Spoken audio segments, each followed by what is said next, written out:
Hello, Durud and Shalom. Guys, I know today's show is a little bit a lot earlier than usual, but the reason is I have been invited as a guest somewhere on a Persian show. So that's why I had to do it at a different time. I'll try to keep it on the same schedule, but sorry about today. Anyways, I was even not going to have a show today until I realized that the ceasefire is no longer like, but okay. Did we not? Did I not tell you? Did I not tell you this is going to happen, guys? Guys, do you not have faith in me? Do you not believe? Look at this. It happened exactly as we told you would have happened. Look at this. Let's actually watch. Okay. Let's turn to the Middle East. Big developments there in the last hour. Israel has carried out what it says are intense strikes on Hamas in response to what it claims are repeated violations of the Gaza ceasefire plan and what they say was a deliberate deception plot over the remains of a deceased hostage handed over yesterday. Hamas has now said it will postpone a planned handover of another deceased hostage body because of those Israeli strikes. Let's go back to our security correspondent, Frank Gardner, who is in Jerusalem for us. And Frank, tell us a little more about why we've got to this stage, but also do we know any more about where these strikes have actually happened? No, this has happened very recently. Guys, in the next video, we'll see exactly them, Hamas being caught trying to cheat. You'll see in the exact next video how Israel caught them. Really, in the last few minutes, Matthew. So there's been two lots of response from the Israelis. The first response was with artillery, and that was in response to what it says was Hamas firing on their troops east of the Yellow Line. Now, the Yellow Line is a kind of roughly north-south line that dividing the Gaza Strip into the 53% of it that is controlled by Israel and its military, and the remaining 47% where Hamas is still the prevailing military power. And Israel saying that its forces were fired on and this was a violation of the ceasefire deal by Hamas. And in addition to that, we're told that there were airstrikes that were launched, were ordered by Prime Minister Benjamin Netanyahu after intense consultations with the Americans in response to what it says was a deliberate deception plot by Hamas. Last night, Hamas was due to hand over another hostage, the remains of another dead hostage. Forensic tests, Israel says, proved that it was actually nothing, wasn't a new hostage. This was somebody who had already been recovered, their body been recovered 2 years ago. In addition to...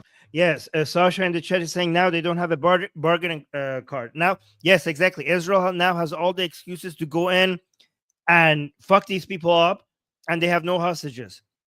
They have been caught violating the terms of the agreement, and you have no hostages. So, boys, get in there and end these motherfuckers. That an IDF drone secretly filmed Hamas, and we've seen the footage. It does look pretty damning for Hamas. It does appear to show Hamas. Guys, look at this. Even BBC is admitting. Guys, did I not tell you this will happen? Did I not tell you this will happen? Hamas is going to violate the terms of the ceasefire in such a degree that you cannot blame Israel. Israel did it. Israel has done a really good job showing that they violated the terms of the ceasefire agreement, and not Trump, not the BBC. Like it's pretty freaking clear. You cannot blame this on Israel. They have violated it. It's over. It's over. Get in, boys, and get in there and finish the job. Operatives taking the remains in a shroud out of a building, putting them into a shallow dug grave, covering it up with soil, and then handing it over to... So we will show you, I'll show you the videos of this next. Because, so look at them. They actually recorded them trying to cheat. Hamas operatives taking the remains in a shroud out of a building, putting them into a shallow dug grave, covering it up with soil, and then handing it over to...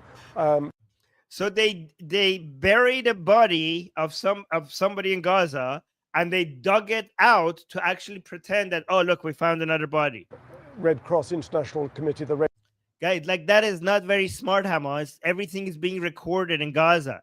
Of course, they're going to be able to find the fact that that's the body that you, I mean, what do you think is going to happen? They're going to send it back and they're going to do a DNA test. Cross officials, which Israel said was a deception. Now, Hamas has not immediately commented on that. They have postponed the next handover that was due to take place this evening. Sasha is saying, no, Armin, you can always blame Israel. Give them some time. That's actually a good point. That is actually a good point, Sasha. You're right. Yeah, and Sean is saying, wait, that's so gross. Exactly, Sean. It's Hamas. It is. They've also very importantly said, look, don't blame us for the delays in handing over these hostages, these dead hostages. Israel is obstructing the excavation work and making it very difficult for them to do it. Israel says for its part that they don't trust Hamas. They think it's deliberately dragging this process out for as long as possible to toy with the emotions of the families. And other analysts in this region have said to me, well, actually, Hamas may well be kind of playing for time here because they worry that when the international stabilization force comes into Gaza and Hamas is obliged to hand over its weapons, it wants to be in as strong a position as possible so it doesn't basically get overrun by some of the armed clans that exist. Okay, see, now both Hamas and the IDF are in a hurry. Hamas is in a hurry so that before the international stabilization force comes in, they have such an upper hand in Gaza that nobody could disarm them. The IDF should be in a hurry to take out as many Hamas fighters as possible before the international stabilization force comes in, because once they get in, it's going to be so complicated and Hamas is going to get its leverage back. Hamas used to have the hostages as a leverage, but once you have Egyptian soldiers, I don't know, Indonesian soldiers, Emirati soldiers, or whatever soldiers you're going to have in this international stabilization front, then Hamas is going to be using them as a shield. And Israel is going to have a very, very difficult time attacking any place in Gaza without harming those soldiers. And Israel cannot afford to kill those soldiers. I mean, this is exactly what they did in Lebanon when they had the international forces. They would dig the tunnels and their bases exactly where the international forces are so that they could use them as shield. So this is going to be, Hamas will get its leverage back once these foreign soldiers get in. So IDF should be in a hurry as well. Gaza, highly complicated situation. Frank, in terms of the American position, are you clear about that? Because since the ceasefire plan was signed up to, they have actually at different points said that and have acknowledged that actually it will be difficult in part for Hamas to retrieve the bodies because of the rubble and all the rest of it. So where are the Americans in where we've arrived at today? Well, up until 24 hours ago, I would say that the bulk of the US pressure has been on Israel, primarily a restraining hand. If you remember, about 10 days ago, a couple of Sundays ago, there was a big outbreak of violence. Over 40 Palestinians were killed, 2 Israeli soldiers were killed, and the ceasefire was looking pretty rocky. The Americans came in, got on the phone, had their meetings with the Israelis and said, do not resume the war in Gaza. Now, the Israelis are saying to the Americans, look, we've been patient.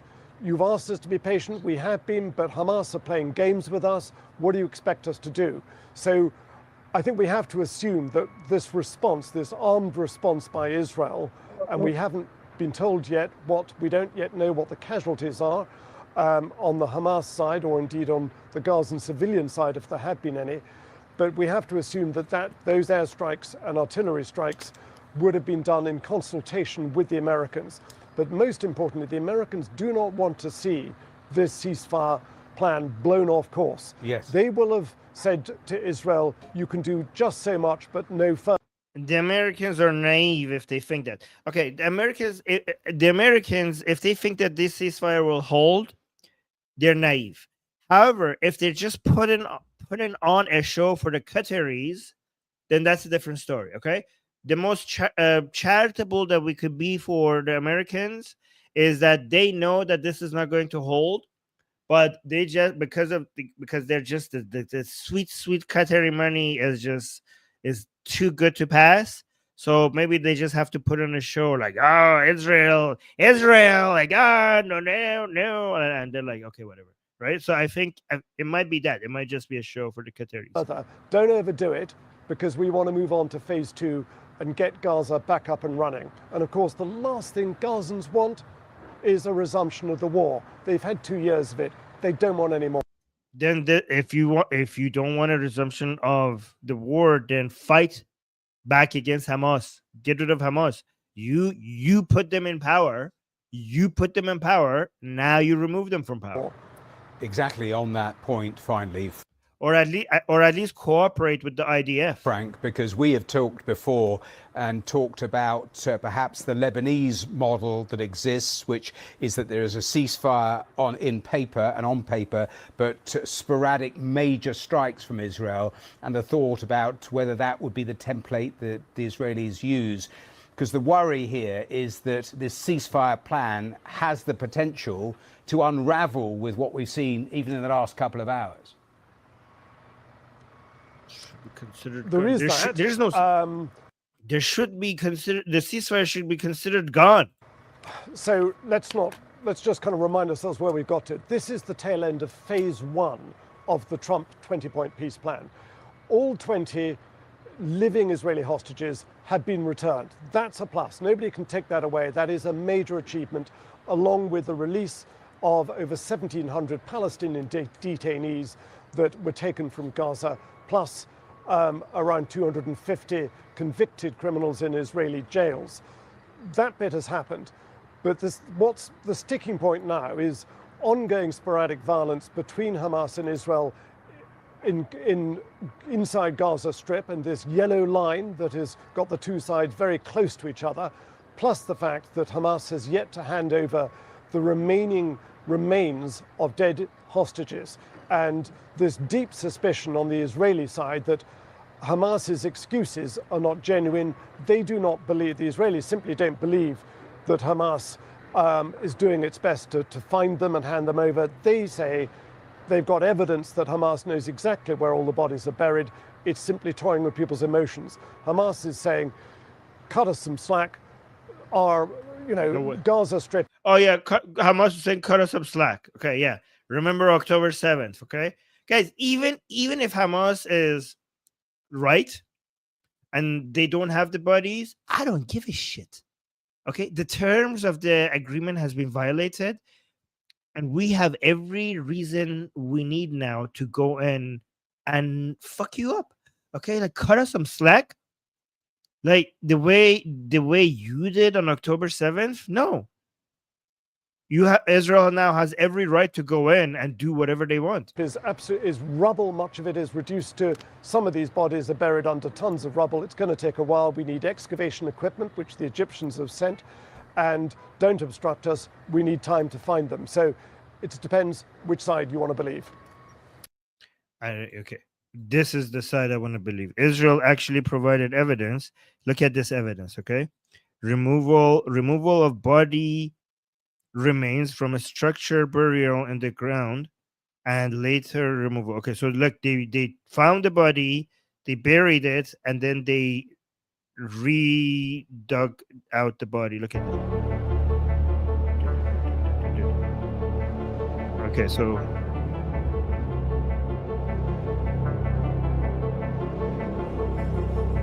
basically, this is Israel. This is Israeli footage that exposes Hamas for lying about the group's return of hostage remains. Is it just okay? Wait, look at this, guys! Look at this. They're covering a body.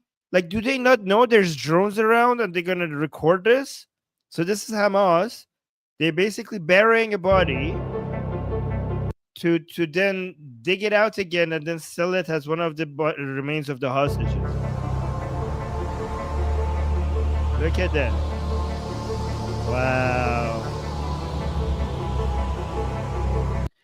Somebody in the chat saying, I love your flag. Oh, thank you. I appreciate that.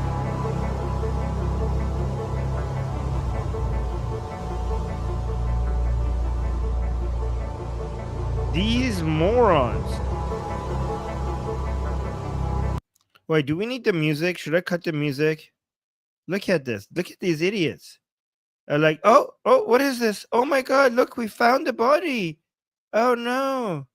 So look at this. And then, oh, look, that's so interesting. Where did this come from?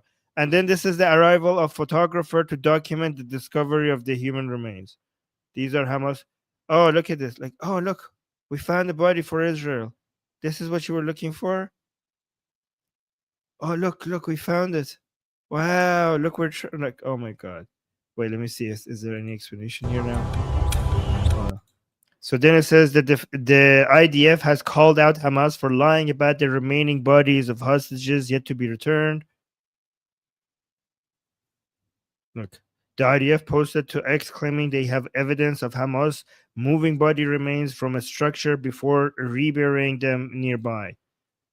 They're just trying to, like, wouldn't there be a DNA test? Like, how could they? Okay, and this is the post on Twitter. Okay, so let's go to this one.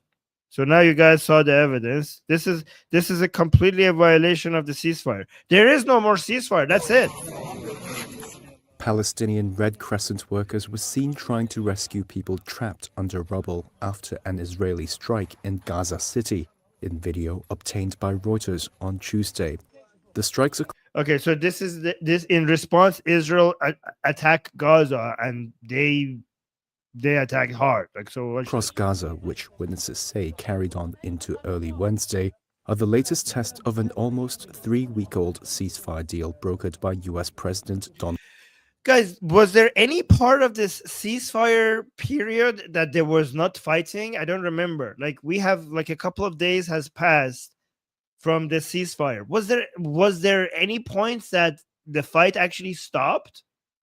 Like during this period? This test of an almost 3-week-old ceasefire deal brokered by U.S. President Donald Trump. Local health authorities said overnight that the attacks killed at least 26 people across the Palestinian territory. The strikes followed accusations from Israel's military that Hamas had violated the ceasefire by attacking Israeli forces in the area. It also that's not an accusation. 2 IDF soldiers died. Came after Prime Minister Benjamin Netanyahu ordered powerful attacks on the militants. Earlier, he accused Hamas of violating the ceasefire by turning over remains that did not belong to missing Israeli hostages. He said that remains handed over the previous day belonged to Ofir Zafati, an Israeli killed during Hamas's October 7th attack, whose body was partially recovered by Israeli forces during the war. In response, Hamas initially said it would hand over the body of a missing hostage found in a tunnel in Gaza.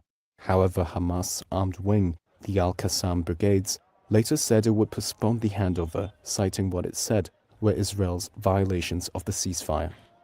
In a hospital I don't know if they have any of the remaining hostages, to be honest. In Gaza City, Palestinian Tyre Al-Bana was among those injured in Tuesday's strikes. We were reading the news about Netanyahu's threats and the attacks on Gaza, and then the attack happened right at our house.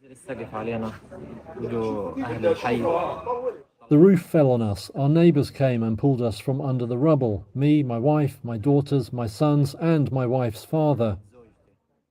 The search for hostage bodies stepped up over the past few days as heavy machinery arrived from Egypt. The issue has become one of the main sticking points in the ceasefire. Diggers were working in Khan Yunis on Tuesday with Hamas fighters around them.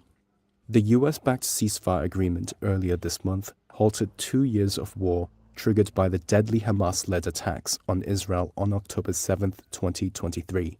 But since then, so guys, like, what I was right, Trump was wrong, right? You guys, some of you got angry when I said Trump was wrong about the ceasefire. I said the ceasefire is not going to hold. Trump said the ceasefire is going to hold, and this is the end of war in the Middle East after 3,000 years of conflict. I said the ceasefire is not going to last 5 minutes. I was right. Both sides have accused each other. Honestly, all of you were right. This is not you. Almost everybody knew that this is going to happen. October 7th, 2023. But since then, both sides have accused each other of violations.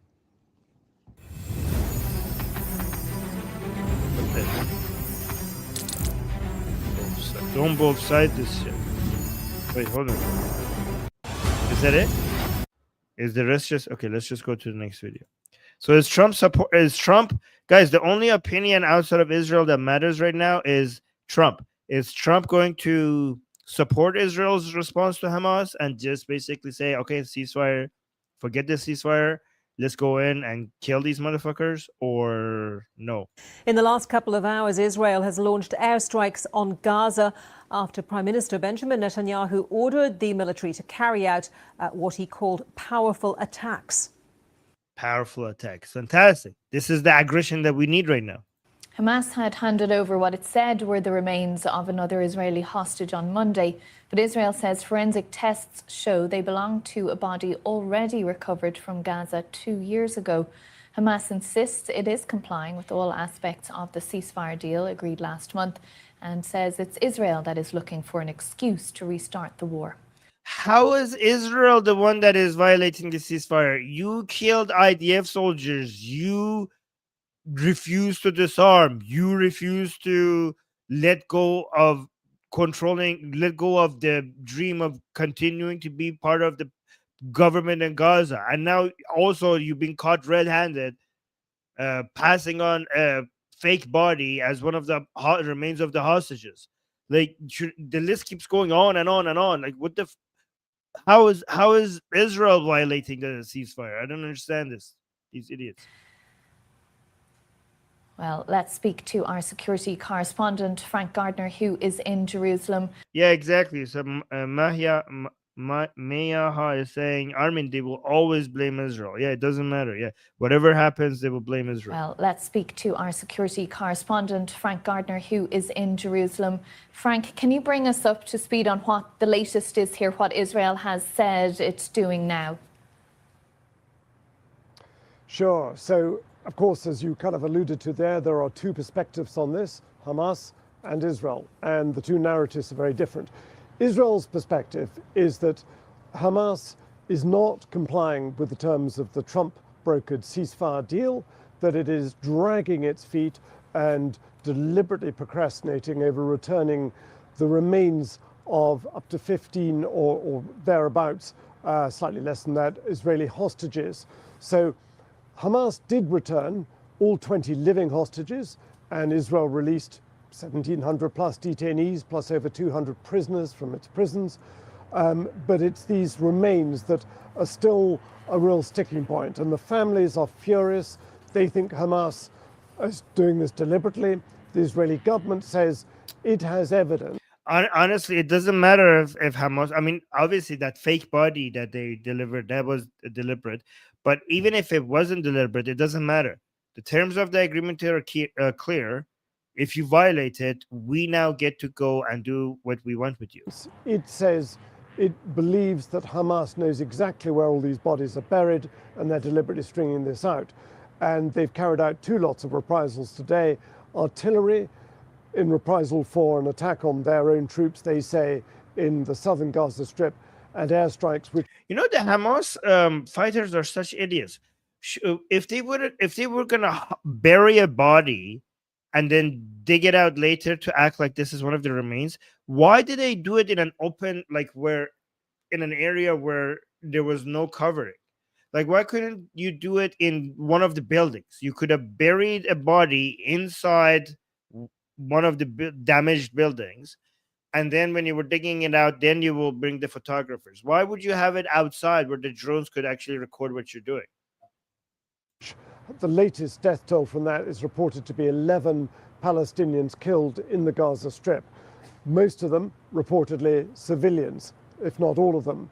Now, the Hamas perspective is that they are determined to comply with everything that this Trump ceasefire deal has insisted on, that they are doing their best to find these dead bodies in parts of Gaza Strip that have been pummeled with airstrikes, so they're having to go under the rubble. The video, though, and I've seen it, I don't know if you have, but you know, it's pretty damning. It's not a good look for Hamas, this.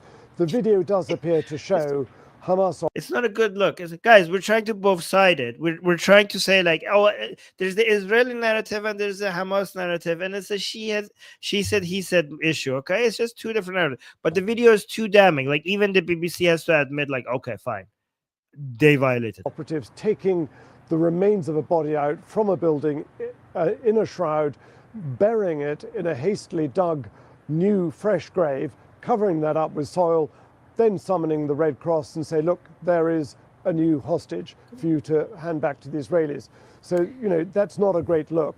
But Hamas, I think, have got some justification saying that it is taking time to find these hostages and they need to get more bulldozers and excavation plant in there to hurry it up. Oh, how about we give them some aid, huh? How about we give them some equipment so that we could help them? How about that? Like, are they that bold? Do they have the audacity to ask for help as well? So, Frank, just briefly, what does this mean for the ceasefire then? Well, the key thing here is... What ceasefire? Are you kidding me? Go and fuck these people up. Well, the key thing here is the US, because the US are the sponsors, the mediators, the power behind all of this. They're the ones that put heads together and said, guys, you've got to have this, otherwise it's going to be endless war. And the US does not want this to descend into further conflict. So if you don't want endless war, then let Israel go finish the job in Gaza. The only way that you can stop war is to eliminate the elements of war, the main cause behind the war. That's how you get that. That's how you get you stop war by destroying the people who want to start war, not by negotiating with them, not by negotiating with terrorists, not by ceasefires. That's negotiating with terrorists is how you get more endless wars. The only real reaction we've had from the US has been from J.D. Vance, the vice president, who has said the ceasefire is still on track. Okay. All right, guys. I don't know what, you know what, Vance, look at this. Vance has said that the ceasefire is still on track. Okay, listen to this part again. So the only real reaction we've had from the US has been from J.D. Vance, the vice president, who has said the ceasefire is still on track. That is rewarding terrorists. That is a signal to the terrorists that there's nothing you can do that we will consider a violation of the ceasefire. The ceasefire is still on track. So if Israel does something that violates the terms of the ceasefire, that's one thing. We will blame Israel.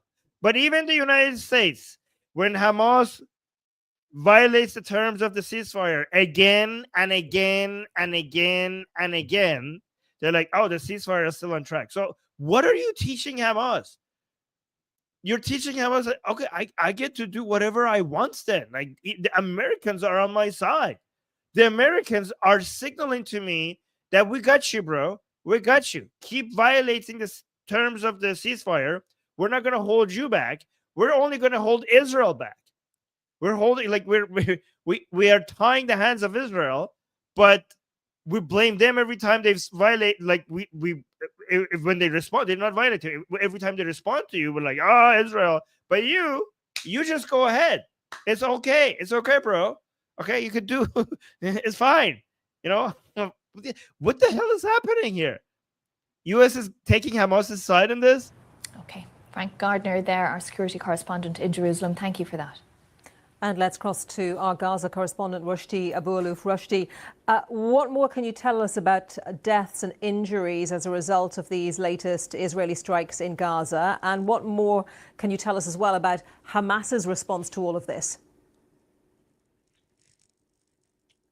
Well, so far there was about 6 or 7 Israeli airstrikes, 2 major ones. One in Gaza City hit a house for a family from Al-Banna. One of them known as affiliated with Hamas. About 4 people were killed, including a woman. Many people are trapped under the building. The Hamas-run civil defense team are in the ground trying to, recover the people and save the people who believe they're still alive under the rubble. The second biggest strike was in Khan Yunis, and it hit a 4x4 car, killing 5 people, a man, his wife, and 2 of his children, where we understand from the hospital in Khan Yunis. Another person was in the car, also dead. And there was another strike in the Zawaida area, which is a small village between Khan Yunis and Deir el-Balah.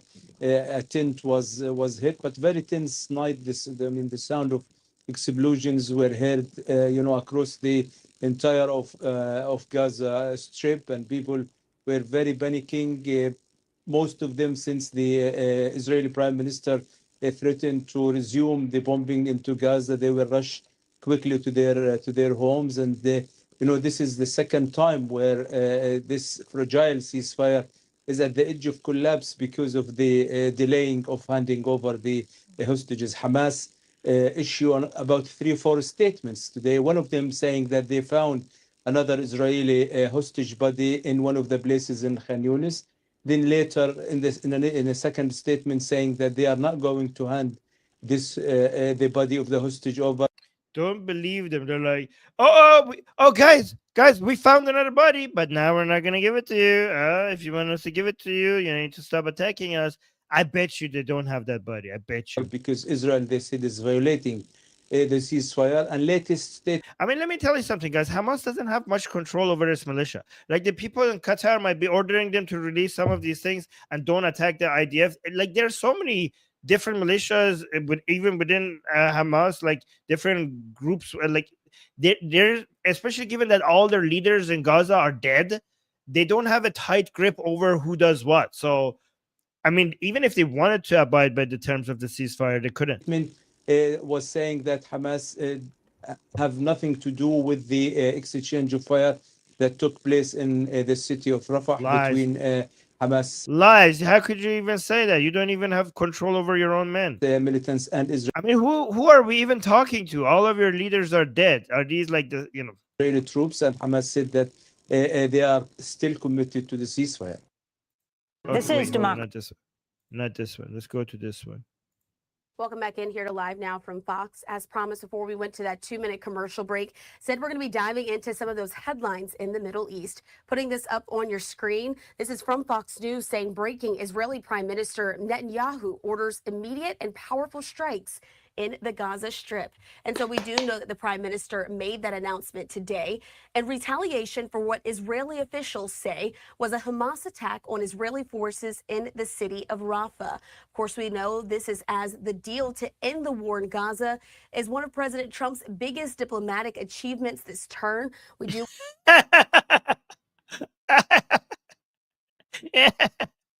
5-minute ceasefire. 5-minute ceasefire. Like, and then Hamas keeps like, oh, guys, the ceasefire is still on. This is like, you don't want Trump to admit that his greatest political achievement was never existed to begin with. Look at this. In retaliation for what Israeli officials say was a Hamas attack on Israeli forces in the city of Rafah. Of course, we know this is as the deal to end the war in Gaza is one of President Trump's biggest diplomatic achievements this. Why are you calling it an achievement? You're putting on the screen that it's not holding. How is that? How are you describing that as an achievement? Turn. Okay, here's what I will give Trump credit for, okay? The achievement, I mean, actually, the credit belongs mostly to the IDF, but we could give some credit. We could put some credit aside for Trump as well. The achievement is the release of the living hostages. That is the achievement, not the ceasefire, which you somehow want to call a peace deal. Okay, that is not happening, guys. It's not happening. War in Gaza is one of President Trump's biggest diplomatic achievements. Yeah, again, Amir saying true, Armin. It's not an achievement. It was a miscalculation. Well, let's actually be charitable. If the calculation was that let's just do this so that the Qataris will consider us on their side, and the money from the Qatar to Trump, to Trump and his family continues flowing, while Israel does whatever it needs to do. If that was the calculation, maybe they didn't miscalculate. Maybe the Americans didn't miscalculate. If that's the calculation, like, oh, we're gonna be like, oh no, Israel, Qatar, look, Israel, stop, Israel, stop, Israel, stop it. Qatar, are you watching this? Are you happy? Okay, if that was the calculation, maybe they didn't miscalculate. This turn, we do want to now bring into the conversation Ben Cohen with the Foundation of Defense of Democracies. Ben, thanks so much for being with us here on Live Now from Fox. Can you first of all talk about the incident that the Israeli government is now describing as the reasoning behind ordering these new strikes? Yes, well, that incident took place today in Rafah, right in the south of the Gaza Strip, and a terrorist cell launched an attack there on Israeli troops in the vicinity using small arms fire and an anti-tank missile. And that's a violation. It's that means there's no more ceasefire. That quickly led to Israel responding, and to Prime Minister Netanyahu's statement that you have here on the screen that Israel was going to respond with immediate and powerful strikes in the Gaza Strip. And there have been strikes there this evening in Gaza City, in Deir al-Balah, and in Rafah as well. And I think that what this shows is that not only is Hamas still a force in Gaza, but this idea that's contained within the ceasefire agreement that it's going to surrender its weapons and surrender power looks more and more untenable every time an incident like this happens. And so it really is a lot. But who could have told, guys? Like, we're guys, everybody, give me the Pikachu face. Everybody act shocked. Like, who saw this coming? Like, oh, no way. Wow. Nobody predicted this. We're all so surprised. To dive into as we're taking a live vantage point there over the Gaza skyline. Quite dark there on the screen, but still wanted to make sure we're showing folks what it looks like now at this hour.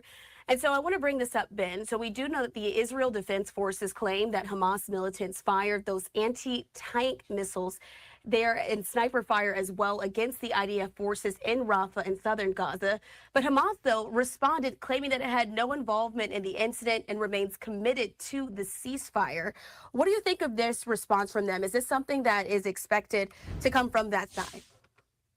Yeah, Christina, I think you've answered the question yourself. I mean, I think this is Hamas's modus operandi. This is what they do. And in fact, we've seen a pattern of this since the ceasefire was implemented. We have seen a pattern of this. There was an incident about 9 days ago where 2 IDF soldiers were actually killed by Hamas fire. Hamas denied then, as it denies now, that it was involved in that incident. Oh, Hamas was not involved. Okay, it was just like, I mean, don't you guys say we're all Hamas? So who did, like, if you're all Hamas, then who the hell did that? Did the IDF soldiers just take out their own? You've also seen Hamas really cracking down on any opposition, any dissension within the Gaza Strip amongst Palestinians in Gaza. And in fact, yeah, and Trump came and said, like, oh, don't worry, Hamas told me those are just gang members. It's fine. I'll trust them. That's what Trump said. You guys remember in the last stream that we did? Trump said, like, oh, yeah, it's okay. They're just taking out gang members. That's what they told me, and I want to believe them. Some of the most violent scenes that we've witnessed since the ceasefire came into force have been against anti-Hamas Palestinians by Hamas's Arrow unit, which is their internal security unit. So I think that what's happening is that Hamas is trying to slowly unravel this ceasefire, but always maintain some distance from any incident that occurs on the ground to deny that it was involved.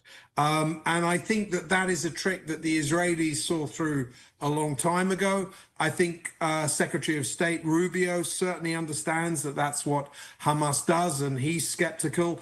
And I think even President Trump understands this and has repeatedly warned Hamas that if they continue to undermine the ceasefire in this way, then he feels he'll have no choice but to agree that the IDF can do what it needs to do. Well, when? What else? What else does Hamas need to do for Trump to be like, okay, just okay, boys, go back in? Like, what else do they need to do? They have refused to disarm. They have refused to let go of their power in Gaza. They killed IDF soldiers, and now they have been caught cheating when it comes to handing over the remainder of the hostages. So they basically violated the terms of the ceasefire in every possible way they could. Like, what else do they need to do for Trump to be like, okay, the ceasefire is over now? Like, they're really trying, Trump. They're really trying, and you're like, agree that the IDF can do what it needs to do. And so the thing that a lot of folks are still focused on right now at this point are the remains of those 13 remaining hostages. Still heartbreaking to see that they have not been returned back over the border. I have to ask you, Ben, do you think that there will be some sort of change here in the next few days with this, with these new announcements that Prime Minister Benjamin Netanyahu is making, that will have some sort of movement on that front? Well, you see, you've identified here the other violation of the ceasefire, which is that Hamas committed to releasing all the hostages, both those that were alive and those that were murdered. yeah. I mean, if they're saying like, well, guys, we just can't fight them, then why did you agree? Then why did you put that in the agree to that in the terms of the agreement? Then why did you agree to it? Or was slain in its custody. And as you say, there are still 13 hostages that still haven't been returned. And Hamas plays, I mean, I think of the statement issued last night by some of the hostage families in Israel about Hamas playing cruel games. And that is exactly what it is doing. The hostages, when they were in Gaza, were a major point of leverage for them. Even with these 13 remaining dead hostages, Hamas is determined to extract as much leverage as it can out of them. And last night we saw what was ostensibly a hostage body being returned. Once the forensic examination took place, those remains were actually identified as belonging to someone, to an Israeli that had already been returned following the October 7th massacre in 2023. So this was not an unidentified hostage that they returned. Then we saw more scenes last night. There's a video all over the internet today of Hamas basically staging the discovery of a hostage body. They moved the remains of a hostage into a pit. They then dug up that pit and they brought in representatives of the International Committee of the Red Cross to witness them doing that. So this is deliberate deceit on so fucking retarded. So retarded. Like, does Hamas not know that everything is being recorded by Israel? On Hamas's part.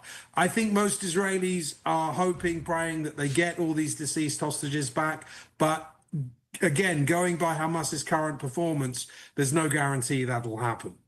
And Ben, there are also... It's amazing how much in Israel the remains of the hostages are so important.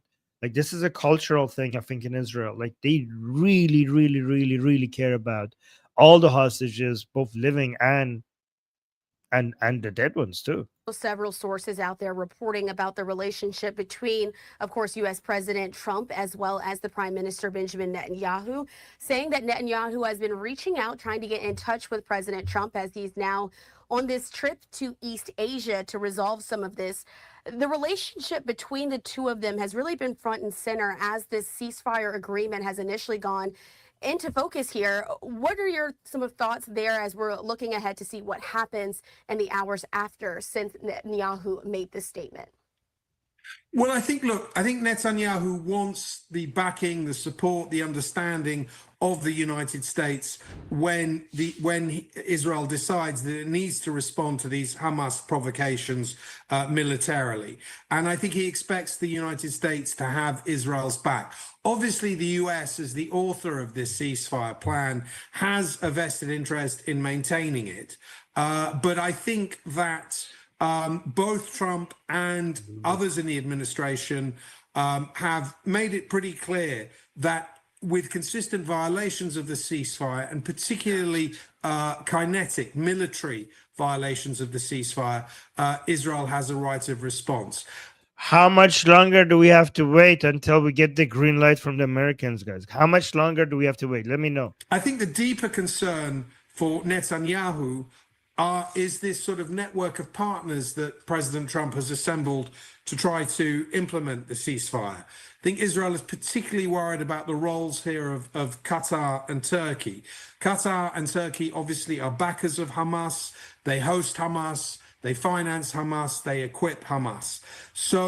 And then yet the U.S. president is in love with them. So we all know Qatar and Turkey, especially Qatar, is responsible for funding, I mean, alongside with the Islamic Republic, for funding October 7th. And then yet the president of the United States is best buddies with the sheikhs in Qatar. Like, how is that okay? Like, this is what the hell? Whether they can be regarded as sort of... Torah saying, I wonder why Trump loves Qatar. Torah, guess. Yes, you're like, yes. Everybody else, guess. I wonder. It's a mystery, right? Of neutral parties, neutral mediators, I'm very skeptical of that personally. The other point, of course, is that at a certain point in this ceasefire, an international stabilization force, so-called, would be deployed in Gaza to keep the peace. The Israelis would withdraw, Hamas would disarm, and this stabilization force would take over running Gaza in terms of law and order, in terms of the delivery of humanitarian aid to its population, and so on.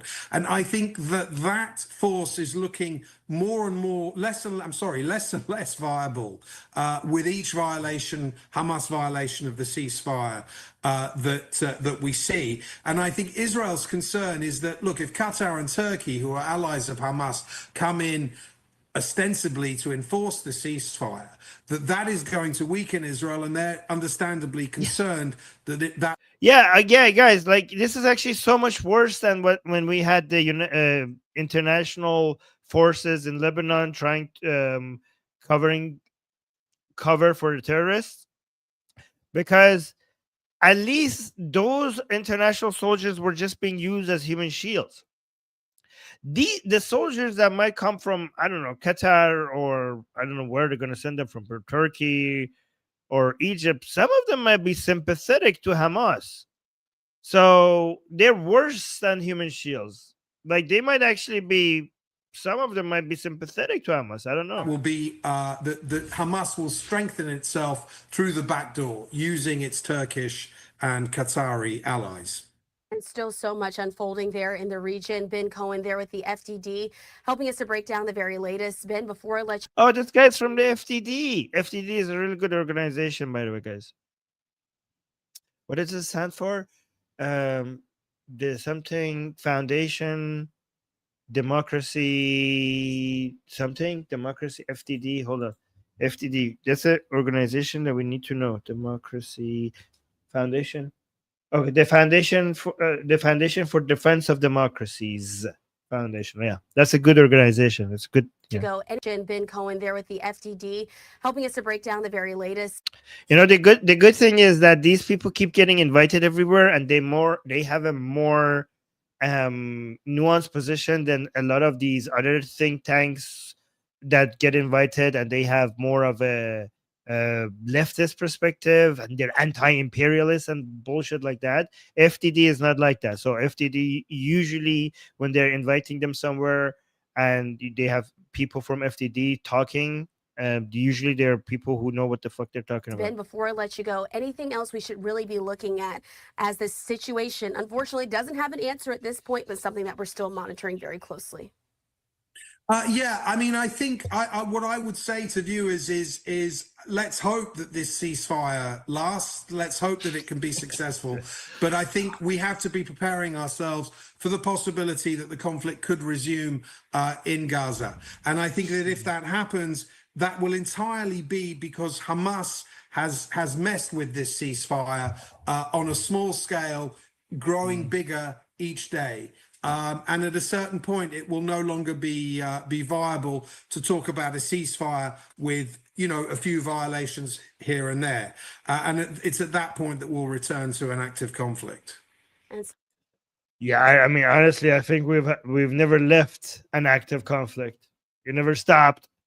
It never stopped. Here's the thing, though. Here's the thing. The issue is that Israelis themselves might have lost any appetite for their government to continue the war in Gaza.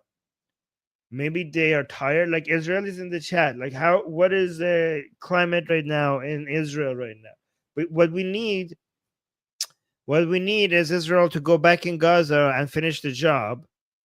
But I'm wondering if the Israeli government right now will have the backing of the Israeli people, because I think a lot of Israelis might be very tired of this whole situation. And now that they have their hostages back, so what is the attitude? Is the attitude in Israel right now that, okay, we have the hostages back, let's stop this, we don't need this anymore, we got our hostages back? Or is the attitude, oh, we got our hostages back, they don't have any more leverage, let's go fuck them up? Which one? Oh, so somebody's saying tired. So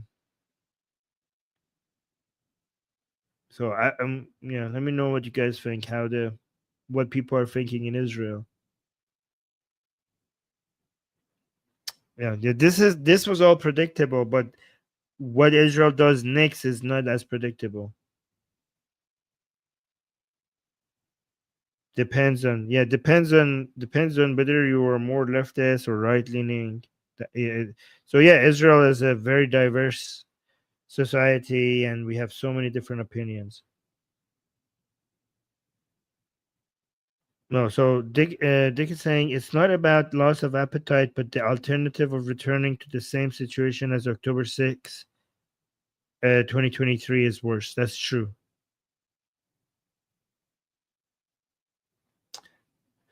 I mean, I agree with that, but do most Israelis agree with that? So you're saying go back for what purpose? Go back to make sure October 7th doesn't happen again. Go back to make sure Hamas doesn't take control back over Gaza. Guys, Hamas will have if you don't end Hamas's control over Gaza, they will recover bigger than they were ever before, because you have no idea the amount of reconstruction aid that will hit Gaza, right? We're talking about cement, a lot of cement, which instead of going up to build buildings, a lot of it is going to go down to build tunnels, rebuild all those tunnels. We're talking about a shit ton of aid without the IDF there, it's going to get controlled by Hamas again, and aid is the main way for Hamas to maintain its control over Gaza. We're talking about so many different crossings being opened in a way that monitoring of what is getting in becomes almost impossible. So we are basically, and we are also talking about giving a victory to Hamas, because what they see, even if you have killed all their leaders, if they survive this, what ends up happening is that Hamas will have the narrative in Gaza that, look, we did October 7th, they didn't get rid of us, and we got Canada and the United Kingdom to recognize Palestine as a state. And we're still here. So they will win the propaganda war in such a way that they will grow faster than ever before. And then you're going to deal with a Hamas that is so much more dangerous than the Hamas that was on October 6th. So you need to go finish the job. You need to go finish the job, or else you're going to be vulnerable. Yeah. I mean, Israel hasn't allowed its previous enemies to survive in its history. Look at Israel's history. Every time somebody threatened Israel, they got neutralized. They went extinct. So don't make this the first. Don't make the first, especially given that Israel is so powerful this time. I mean, Israel is more powerful than ever. And now you're going to allow your enemies to live, even though you didn't allow that when you were weaker than you are today. That doesn't make any sense. Torah saying, Armin, maybe we are taking this time to prepare. Well, you tell me, what is the attitude right now in Israel? What do people want? We need a poll on this. We need to look at some scientific polls.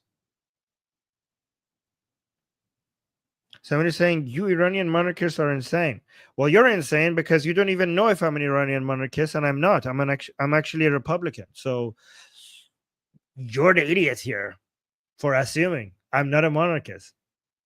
Okay. How embarrassing for you. You called somebody insane, and look, now it turns out that you're the idiot. I'm not a monarchist. Okay. Oh my God. It's so good when people call out idiots and it turns out that they're the idiot. It's so obvious. Like, the IDF is preparing new recruits, etc. Okay.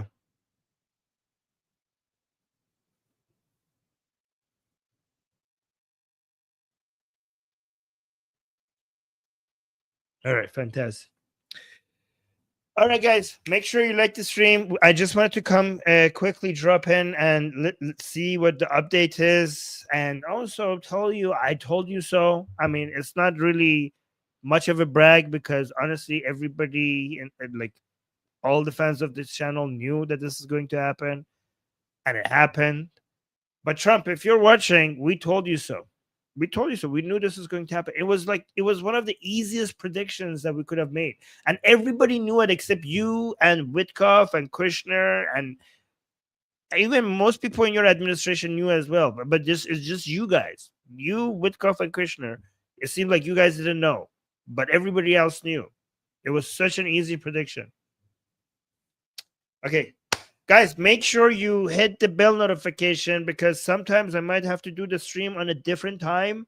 And I need YouTube to tell you because the subscribe button is not good enough. You need to hit the bell notification so that YouTube tells you when we go live, right? So please do that. All right. All right, guys. Love you guys. Thank you for being here. Make sure you subscribe. Make sure you like. Make sure you leave a comment. Make sure you recommend our channel, Atheist Republic, on YouTube to your friends and enemies. And I'm Israel Chai, Javid Shah. See you guys later.